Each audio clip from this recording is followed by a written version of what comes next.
live tip Thursdays. Welcome back. Welcome back. Yeah, thank you. I'm so glad we're here again every Thursday. It's nice. And Jeremiah with Guild Mortgage.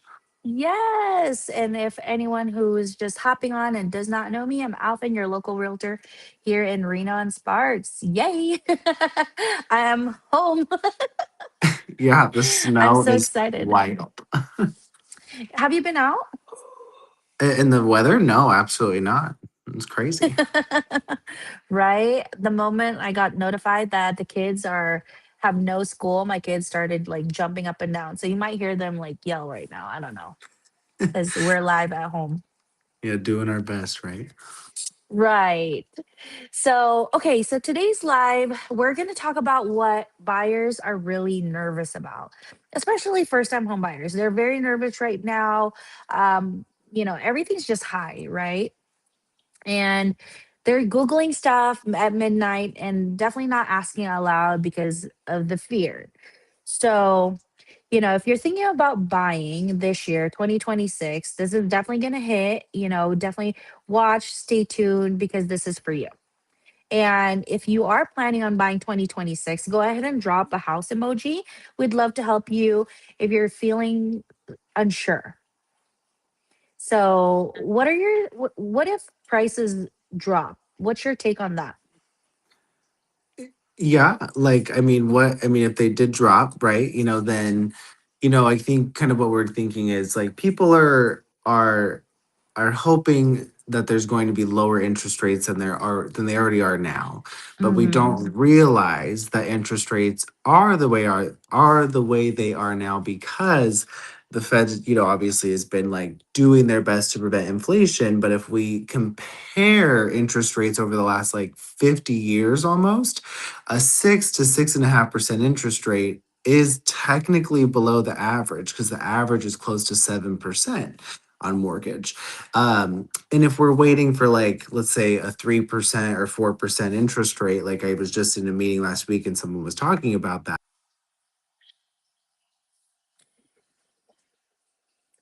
Jeremiah, where'd you go?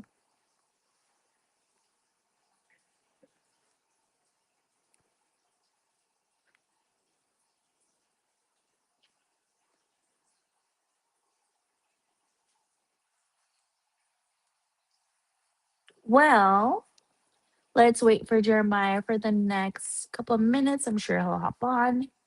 But if you have any questions, put it in the comments below. I'd love to answer them. I'm curious if anyone's actually touring homes right now in this weather as well. So if you are, I'd like to know.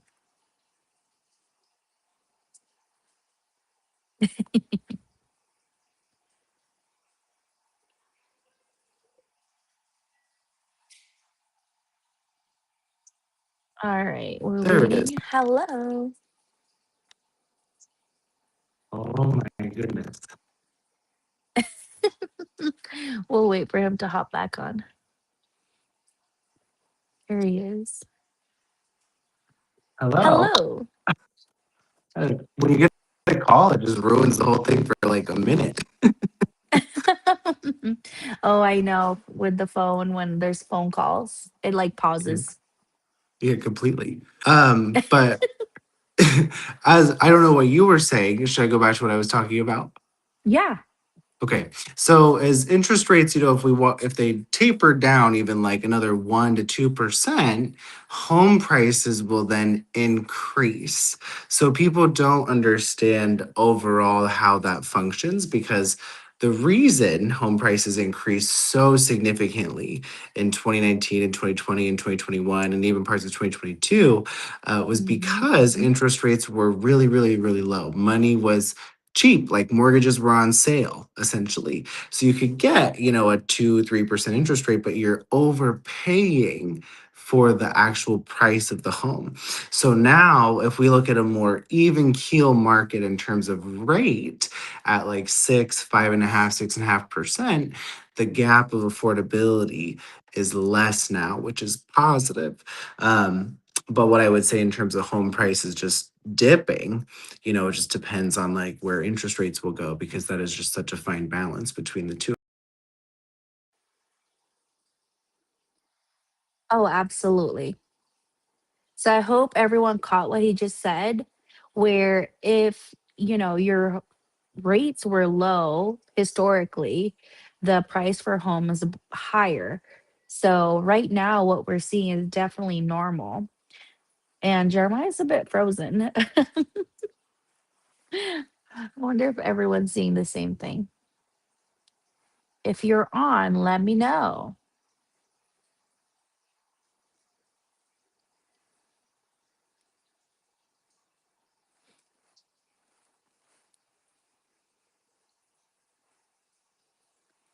We'll wait like another minute or so. I'm thinking it's the weather.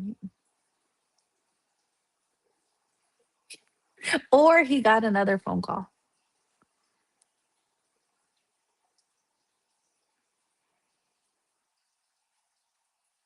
But if you've been on edge, definitely, definitely.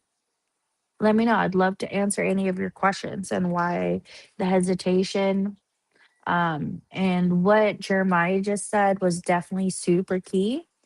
If you're historically, if rates were that low, then prices of you're paying more for the home. So right now at the 6% or so, it's normal because the longer we wait, home prices just keeps going up.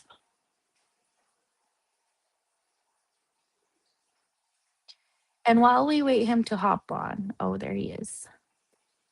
Phone restarted out of nowhere. Hello.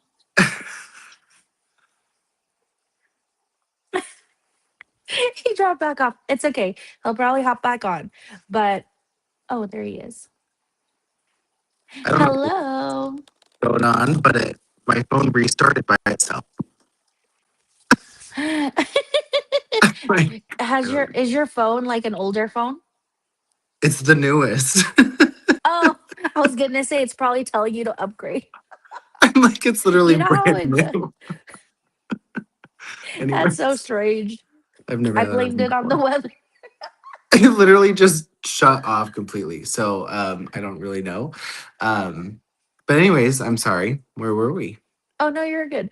Oh, you were mentioning the most important part as far as like you're buying more home when the rates are low. And historically, like home pricing is just keeps increasing. So where we're at right now at the 6% or so, which is, ideal. Yes, because it's important to know that, like, yes, home prices are continuing to increase. Even nationally last year, they still increased. It was like almost 2%, basically, which isn't crazy on a national average. Each market's different. Some markets are like 5%, some are like 10%, some are 0%, some had negative appreciation. So it just depends upon, where your specific location is. And that's why real estate is such a different type of challenge for people to navigate because it's very market and location specific.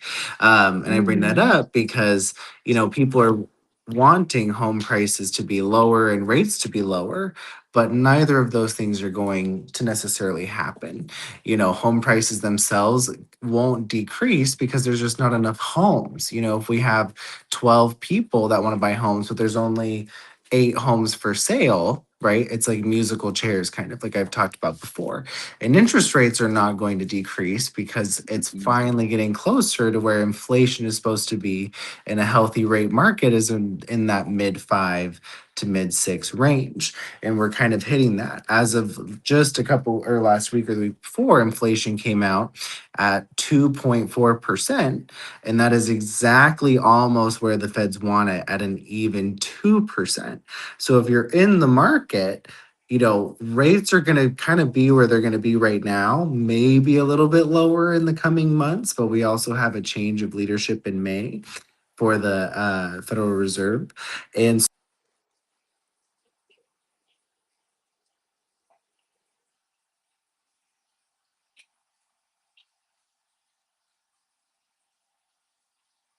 So he probably got a call and it's okay. That means he's just super busy and we love that. So if we think about it, right? Even if prices dipped, Sorry. Hello. It's even on new. It's all good. I don't know. But anyways, so all that to say, if you're in the market and you want home price rates to be lower, neither of those things are really going to happen. And so the point of that is, you know, if you're trying to get a good deal, now is still a great time because rates haven't been this low and inflation hasn't been this low in 4 years.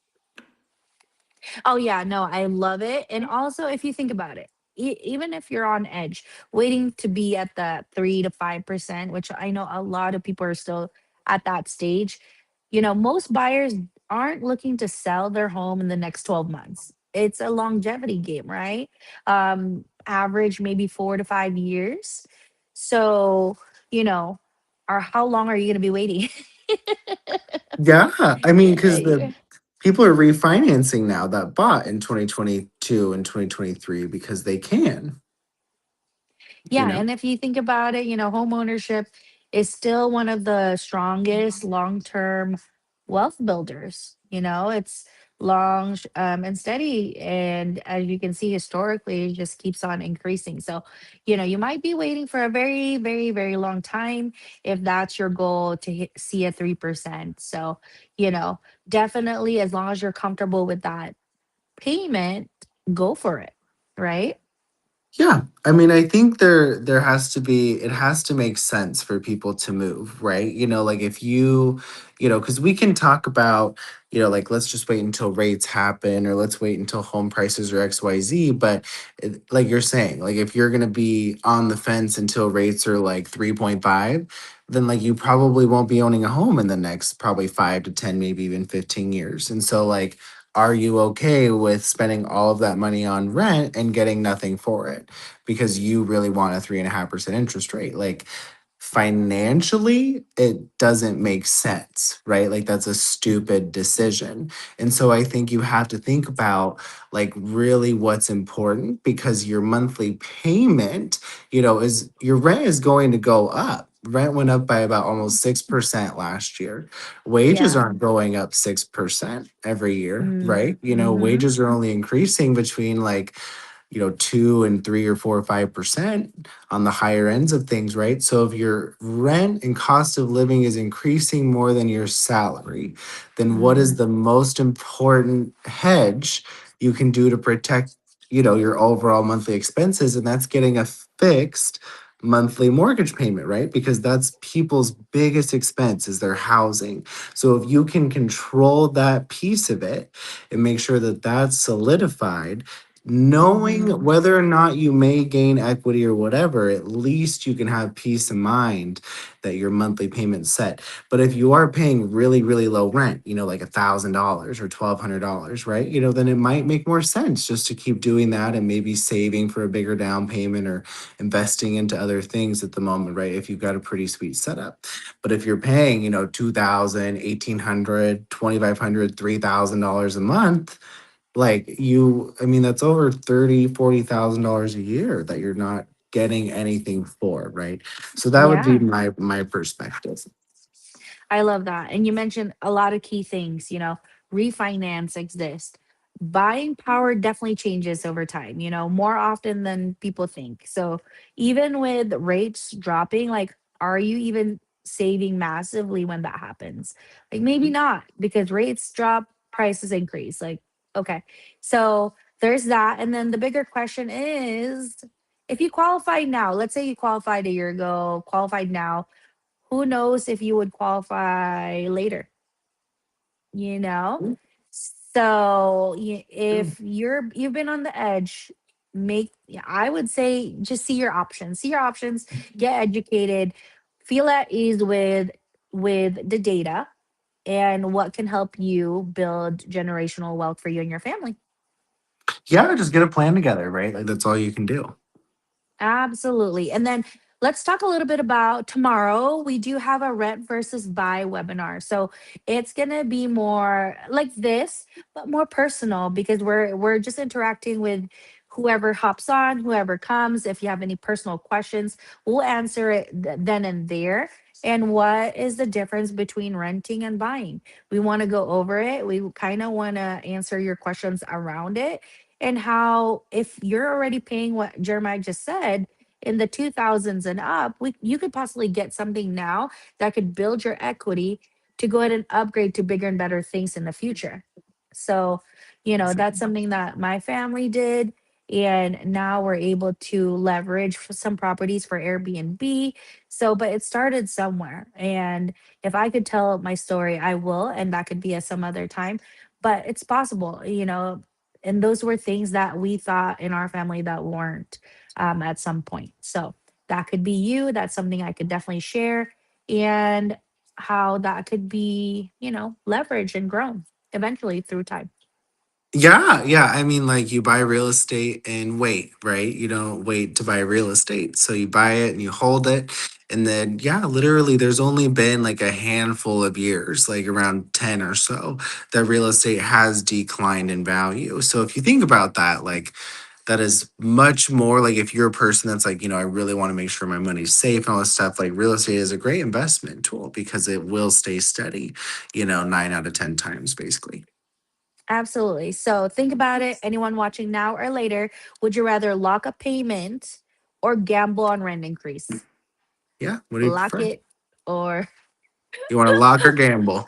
lock or gamble? That question is up to you. We can lock it in now, or you can gamble and see how much rent increases through time. So, and have your money not go towards something, right? As far as like equity building wealth. So, something we'll break down tomorrow. If you'd like to hop on our webinar, it's 11 to 12. It's only 1 hour. Comment webinar, and I can send you the link for registration. It's only 1 hour worth of knowledge, questions answered. And, do you have any other final words, Jeremiah? No, just yeah, join it tomorrow. It'll be some good information, and I guarantee that it'll be worth your while. So we hope to see you there. I'll see you there. Bye. Bye.